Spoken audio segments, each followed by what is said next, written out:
j'ai envie de dire même sanitaire de notre pays. Vous le savez, la fièvre hémorragique Ebola occupe toujours le devant de la scène dans notre pays. Une maladie qui est arrivée en Guinée il y a à peu près 8 mois, mais une maladie dont la propagation pour nous n'était pas une fatalité. Simplement, la malgouvernance qui caractérise la gestion courante dans notre pays s'est aussi répercutée sur la gestion de la fièvre hémorragique Ebola et du fait de la désinvolture, du laxisme, du laisser-aller et de l'amateurisme de ceux qui nous dirigent. Nous avons laissé cette maladie se disséminer un peu partout à travers le pays, franchir nos frontières et devenir une véritable pandémie aujourd'hui qui inquiète le monde entier. Du fait de cette mauvaise gestion de la maladie Ebola, du fait de sa propagation, la Guinée est pour la première fois depuis son indépendance en train de devenir un pays totalement isolé, un pays au banc des nations, un pays dont le monde entier se méfie, a fortiori des investisseurs qui sont, comme vous le savez, extrêmement frileux quand il s'agit de choisir les pays dans lesquels ils posent leurs valises pour y investir leurs capitaux et pour y résider. Aujourd'hui encore, j'écoutais des communiqués relatifs à l'évolution de cette maladie et l'évolution de la situation, notamment à Massanta, où même un préfet et certaines autorités sanitaires ont été attaquées par les populations du fait de la désinformation qui caractérise la gestion de cette maladie.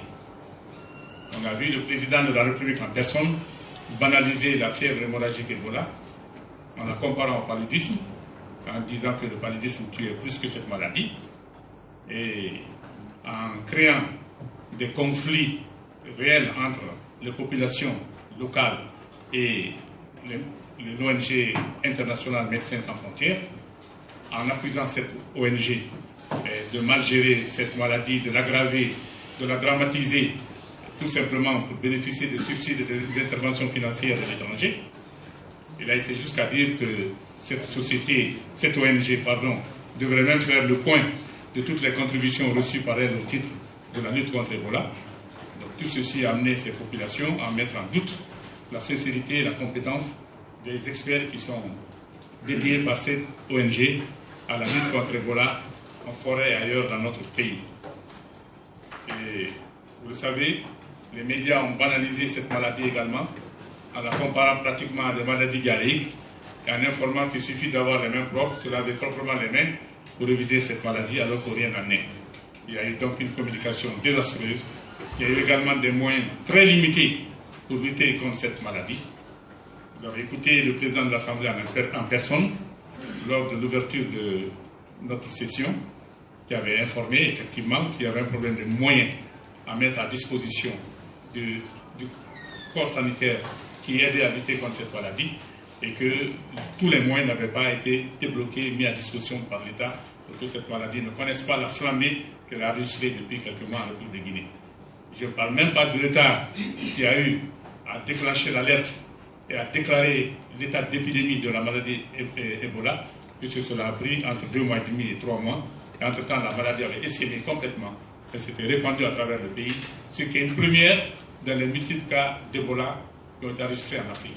C'est la première fois que la maladie Ebola n'est pas circonscrite à un cadre géographique limité au foyer de la maladie. C'est la première fois que la maladie, on la laisse se répandre complètement à travers un pays et bien sûr, par-delà ce pays, à travers les frontières aux pays limitrophes.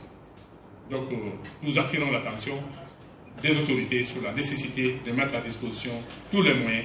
Et nous avons été choqués, par exemple, d'entendre le président de la République, lorsqu'il a rencontré récemment la communauté internationale à Sékou-Touré avec les responsables des compagnies aériennes, tenir un discours misérabiliste en priant les uns et les autres de les aider à avoir des ambulances, à créer quelques centres d'isolement et de traitement qui représentent des petits bâtiments avec juste une petite clôture comme dispositif de sécurité, alors que dans le même temps, on est en train de transférer des montants colossaux en espèces à l'extérieur par des voies et par des procédures qui n'ont absolument rien de licite, n'en déplaise aux déclarations du gouverneur de la Banque centrale.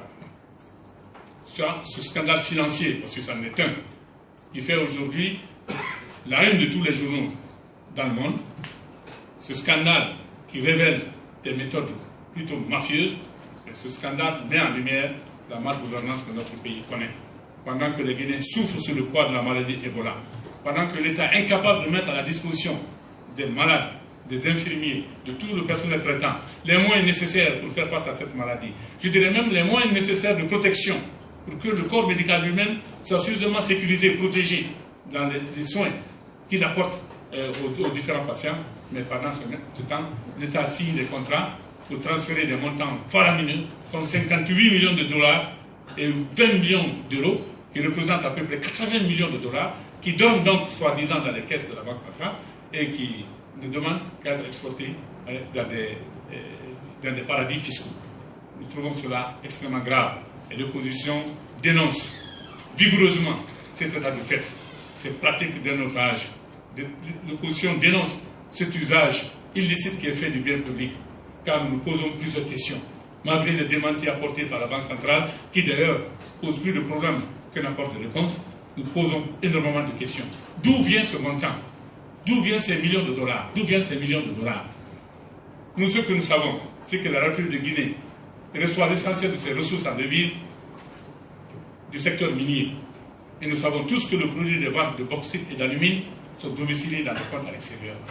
Donc c'est plutôt le mouvement inverse, c'est-à-dire le transfert de devises vers la Guinée pour aider la Banque centrale à soutenir notre monnaie, pour injecter quelques devises sur le marché d'échange, pour éviter la flambée des dollars et des euros en Guinée. C'est plutôt cette pratique-là qui est normale.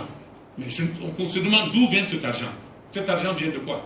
C'est ces petits hôtels qui ont des taux d'occupation de moins de 10% qui génèrent ce montant.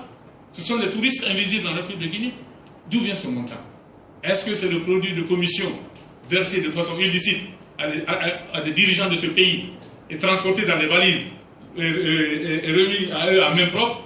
Est-ce que c'est des francs guinéens détournés du trésor public qui ont été monnayés sur les marchés d'échange local et qu'on veut transférer pour les blanchir dans des circuits officiels? On se demande d'où viennent des montants aussi importants dans un pays comme la Guinée, où à l'intérieur, on ne fait pas de recettes significatives en devises. La deuxième question qu'on devrait se poser, pourquoi ces montants sont transférés à l'étranger? Dans quel but? Est-ce qu'il y a une acquisition spéciale à faire? Est-ce qu'il y a un plan de développement extraordinaire que les Guinéens ne connaissent pas et qui veut être lancé par les autorités de ce pays et qui les amène à aller faire des acquisitions à l'étranger à partir de ces montants collectés en Guinée? Pourquoi ce transfert à l'extérieur? Cette réponse-là aussi, on ne l'a pas. Pour quelle raison on traite les biens guinéens avec cette désinvolture? J'ai écouté monsieur le gouverneur de la Banque centrale dire que